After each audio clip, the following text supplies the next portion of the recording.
Eli Carter had always believed that promises made under the stars never truly faded. He just never expected one of his childhood promises to return across galaxies and change his whole life. Years ago, when he was just a boy, Eli lived on a small colony world called Aurora 7. It was one of those forgotten frontier settlements far away from Earth, where the sky was tinted orange and two suns crossed each other like slow-moving ships. His father worked as a mechanic for the colony's old hover trains, and his mother tended to a greenhouse full of pale blue flowers that glowed faintly in the dark. Life there was simple, quiet, and a little lonely. Eli didn't have many friends his age. Most of the other kids moved away when their families left for better planets. He used to spend his days exploring the dunes, collecting glowing stones, and pretending to be an explorer who found lost treasures of old civilizations. Then one hot afternoon, everything changed. He was chasing a sand glider, small lizard-like creature across the ridge when he saw smoke in the distance. It looked strange, rising in twisting silver trails. Curiosity pulled him closer until he saw what it was, a small crashed pod half buried in the sand. Its hull was made of a shining metal that shimmered in colors he had never seen. The hatch was open, and inside someone was crying softly. Eli peeked in and froze. A girl was sitting there, no older than him. Her skin had a faint gold tone, her eyes were bright violet, and her hair shimmered like silver threads. Two small crystal horns curved lightly from her temples. She looked both beautiful and frightened. When she saw him, she gasped and tried to hide, pressing herself against the wall of the pod. Eli raised his hands quickly. Hey, it's okay. I won't hurt you. I promise. She blinked, confused by his words, but something in his calm tone made her stop crying. Eli stepped closer and noticed her arm was scratched, glowing faintly where the skin was broken. He remembered what his mother always told him to help anyone in need. So, he tore a strip from his sleeve and gently wrapped it around her arm. There, he said with a smile. Better. She didn't answer in words. Instead, she tilted her head and whispered something in a strange, musical language. Then, almost shyly, she touched the patch he had made and said in broken English, Better. Thank you, Eli grinned. My name's Eli. What's yours? She looked at him for a moment and said, Lyra. That was the beginning of something neither of them could have predicted. Over the next few weeks, Eli helped Lyra hide near the old communication tower. Away from the eyes of the patrols who might report her, he brought her food, water, and even an old blanket from home. She told him she was from the Auralian Empire, a place far beyond human space. Her ship had been damaged by a storm during a diplomatic travel route, and she got separated from her escort. Eli didn't understand everything, but he liked being around her. She was curious about everything, how humans built their houses, why they had pets, why the stars looked different from her world. She loved to laugh when he showed her how to skip stones across the desert pond near the dunes. They were just two lonely children from different worlds who had somehow found each other. One evening, they sat together under the twin moons of Aurora 7. Lyra was holding one of his glowing stones and studying it carefully. On my world, she said, stars mean promise. When someone makes one, they must never break it. Do humans make promises? Eli thought for a moment, then smiled. Yeah, we do. But sometimes people forget them when they grow up. She looked at him seriously. Then they were not real promises. He laughed softly. Maybe not, but I make real ones. She tilted her head again. Like what? Eli thought of something silly, but it came out before he could stop himself. Like this I promise that when we grow up, I'll marry you. Lyra blinked. Marry? It means to people stay together forever, he explained, feeling his cheeks warm. It's like saying you'll always be there for someone. She smiled then, her small horns catching the moonlight. Then I accept a promise. She held out her hand and he shook it. For her, it was a sacred gesture. For him, it was a sweet, childish moment. Neither knew what fate was writing that night. The next day, everything changed. The colony alarm blared across the settlement. The communication tower detected an incoming flood of Aurelian ships searching for a missing royal pod. Soldiers landed near the dunes, and Eli saw them take Lyra away. She looked back only once, tears shining in her violet eyes as she was pulled into a transport ship. Before the door closed, she mouthed one word toward him, promise. Then she was gone. Years passed. Aurora 7 was later abandoned after trade routes shifted. Eli and his family moved to another colony. Life became work, survival, and long days among machines. But deep down, whenever he looked up at twin suns or glowing stars, he thought of that little girl with violet eyes and silver hair. Sometimes he wondered if she even remembered him. Eli grew into a skilled pilot. He took dangerous transport jobs across rough sectors, moving supplies, rare metals, and sometimes refugees between worlds. The galaxy was not peaceful, old empires and new federations argued, but Eli kept his distance. He didn't care about politics. He just wanted to live free among the stars. One night, a small cargo ship was crossing through the Nebula Corridor, a forbidden region close to Aurelian space. His onboard AI warned him that crossing the border was illegal, but the client had paid double, and Eli needed the credits. The sky outside glowed like liquid colors purple. Green and silver lightning flickered across the horizon. He was humming a tune Lyra used to sing when the ship shook violently. A sudden energy pulse hit the hull, and warning lights flashed. Unidentified craft detected, the AI said. Aurelian enforcement drones incoming. Before Eli could react, bright golden beams surrounded his ship. He tried to reverse, but the systems froze. The drones latched on like glowing insects, and a deep mechanical voice filled the cockpit. Human pilot, by decree of the Aurelian Royal Command, you are under detainment for border violation. Powered down engines. Eli's heart raced. Wait, how was just a flash of light engulfed the ship? Everything went white. When he woke up, he was lying on a smooth floor that shimmered like glass. Around him stood tall figures in golden armor, their faces hidden behind crystal masks. He tried to stand, but his legs felt weak. One guard spoke. The human is awake. The princess requested his presence. Ali blinked.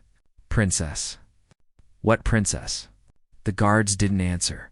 They guided him down a long corridor lined with glowing pillars and soft floating lights. Everything felt unreal, like walking inside a dream. The walls changed color as they moved. Soft music hummed from unseen sources. At the end of the corridor stood a pair of massive crystal doors. They opened with a deep tone, revealing a grand hall. 1,000 shimmering lights reflected off the floor.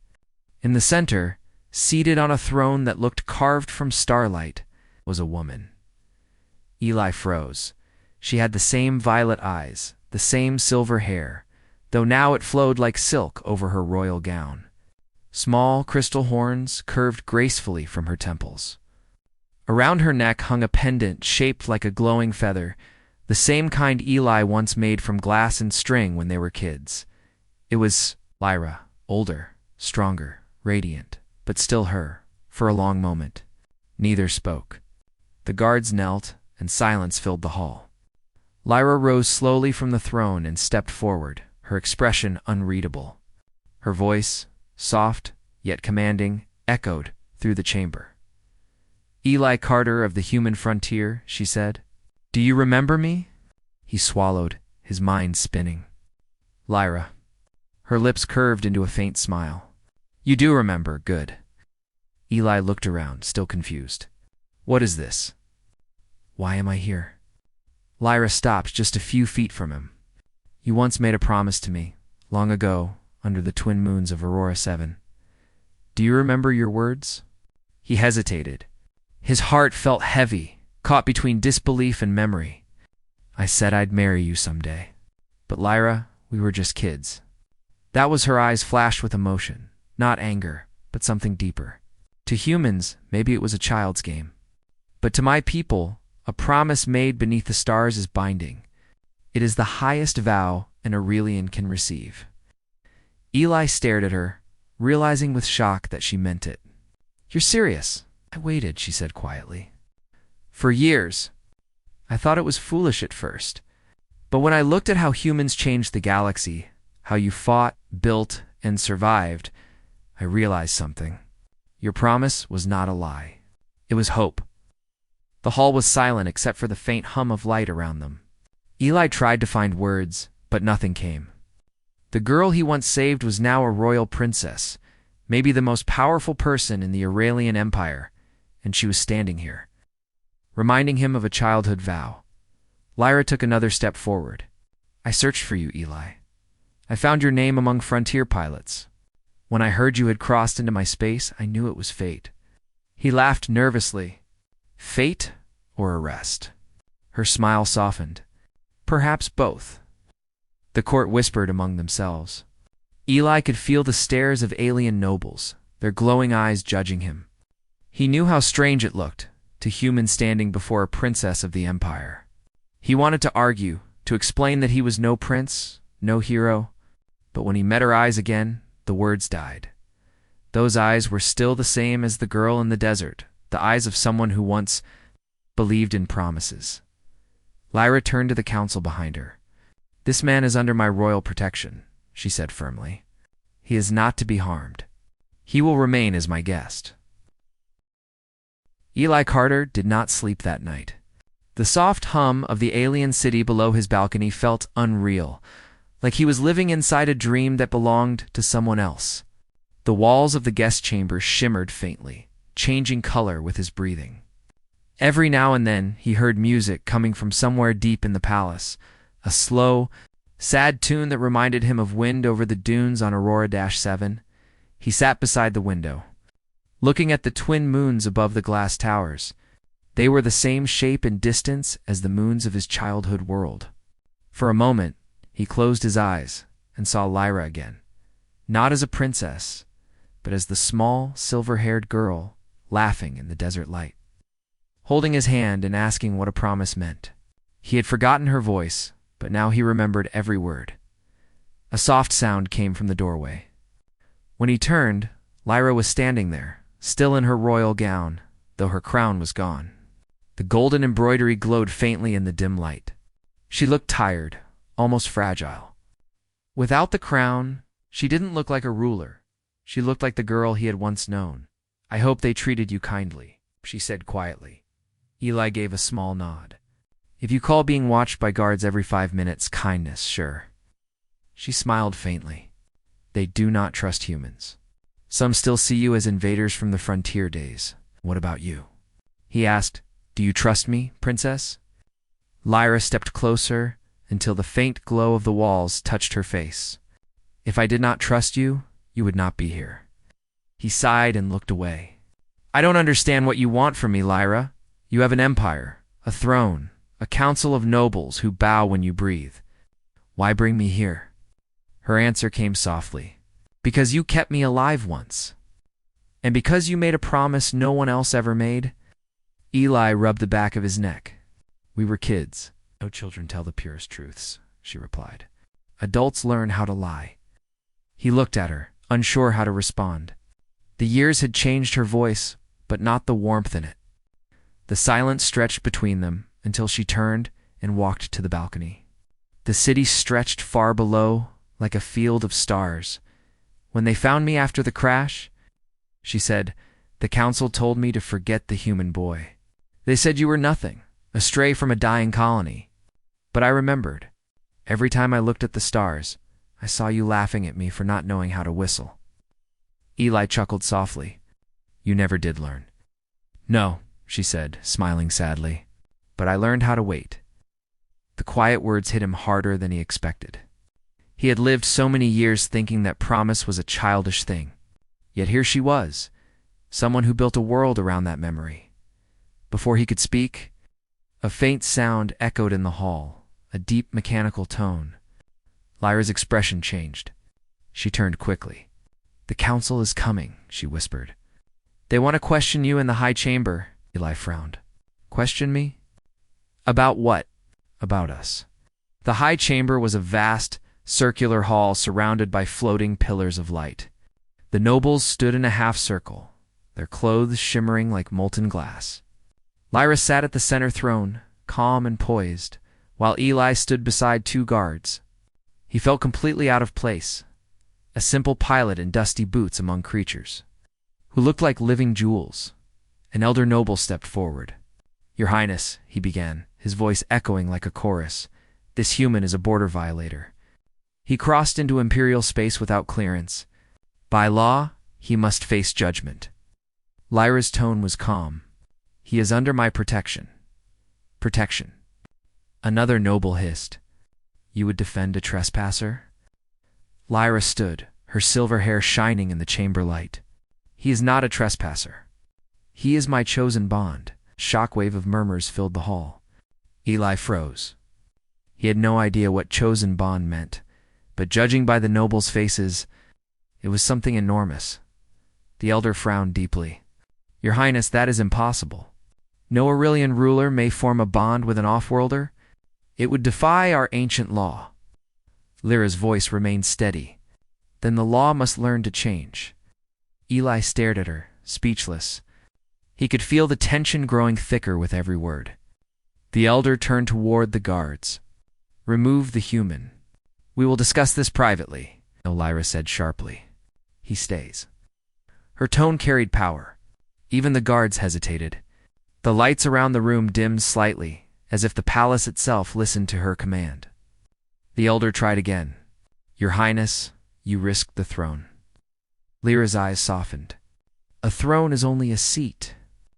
A promise is a soul. I will not break mine." The council broke into chaos. Voices overlapped in strange alien words. Eli stepped closer and whispered, "Lyra, what are you doing? You'll get yourself in trouble." She looked at him and smiled faintly. "Keeping my word." Moments later, the elder raised his staff and struck it against the floor. The light pulsed. "Then you leave us no choice," he said. "You are no longer fit to rule." Gasps filled the air.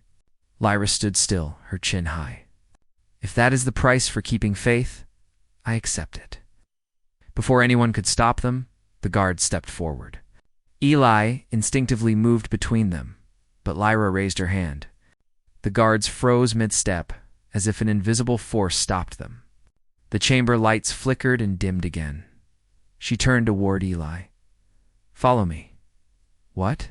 He whispered, "Trust me, like you did before." And then she ran. They moved through endless corridors, past glowing doors and mirrors that showed shifting stars. The palace alarm began to sound, not a harsh siren, but a deep melodic hum that echoed like a song of sorrow. Lyra's dress flowed behind her like liquid light. Eli struggled to keep up. "Lyra, where are we going?" He called to the desert. She replied, "The place where we first met." Eli blinked. "You mean the Crystal Plains?" "Yes," she said breathlessly. "There's a transport hidden in the royal hangar. I built it myself." They reached a wide balcony where the wind blew in from the upper levels. Below them, the city stretched endlessly, towers shining like frozen lightning. Lyra pressed her hand to a glowing panel, and a small hovercraft appeared from the shadows. Its surface looked like glass mixed with starlight. Eli climbed in beside her as she started the engine. "You're giving up everything for this?" "I'm not giving up," she said. "I'm choosing." The craft lifted off, soaring into the night. The city faded behind them, replaced by endless dunes that glittered under moonlight. The energy barrier of the Empire shimmered on the horizon like a wall of blue fire. Beyond it lay the border and freedom. The silence between them grew heavy. Eli looked at her at the way the wind moved her silver hair and finally spoke. "You didn't have to do this, Lyra. You could have just forgotten me." She smiled sadly. "How can I forget the only person who saw me before I was a princess? You looked at me and saw a girl who was scared and lost. Not a crown, not a symbol. Just me." Eli's voice softened. "That's all I ever saw." They flew for hours until the desert turned into a field of glowing crystals that rose like frozen waves. The colors changed with the wind, pink, blue, green, gold. The place looked unreal, like a living painting. Lyra landed the craft beside a ridge where two small moons hung low in the sky. "This is it," she said. The same stars? The same ground? Eli stepped out, his boots crunching on the crystal sand. Feels like a lifetime ago. It was, she said gently. But some promises don't age. They stood there for a long moment in silence. The air was cool and clear. He could hear the faint hum of the crystals beneath the surface. Like the heartbeat of the planet, Lyra removed the glowing pendant from her neck and held it out to him. You gave me a crown made of feathers once. This is what I kept in return. Eli took it carefully. You made this from that feather? She nodded. I carried it every day. When people told me to forget, I touched it and remembered your promise. He stared at it, feeling a strange warmth in his chest. Lyra, you could have had anyone. Why me? Because you were kind when you had no reason to be, she said simply. Because you believed a stranger's tears mattered. He smiled faintly. You always had a way of making things sound bigger than they are. They are big, she said. To me, they are everything. They watched the sunrise together, two suns rising slowly over the horizon, casting rivers of gold across the crystals. For a moment, the whole world seemed to glow. Then, far in the distance, a faint hum broke the silence. Ships approaching. Lyra turned to him calmly. They're coming. They will take me back. Eli shook his head. Then let's run. She smiled sadly. I can't run forever, Eli. My people will follow me until the stars fade. But you can go. He stepped closer. I won't leave you. Her eyes softened. You once said you'd always be there. Maybe keeping that promise means more than just staying beside me. Eli frowned. What do you mean? She looked toward the horizon. Show them that humans can keep their word. Show them kindness isn't weakness. That's how you honor me. He stared at her for a long moment, then nodded slowly. I'll never forget. Lyra reached out and touched his hand. I know. That's why I believed you. The ships grew closer, their lights flickering across the sky like stars falling. Lyra stepped back, her gown flowing like water in the wind. The rising light made her almost transparent, part of the dawn itself. Promise me one more thing, she said softly. Keep looking at the stars. One day, we'll meet there again. Eli felt something catch in his throat. Promise, she smiled, the same smile she gave him as a child. Then the circle is complete. The light from the ships washed over them, bright and golden. Eli closed his eyes for a moment, feeling the warm air move around him. When he opened them again, she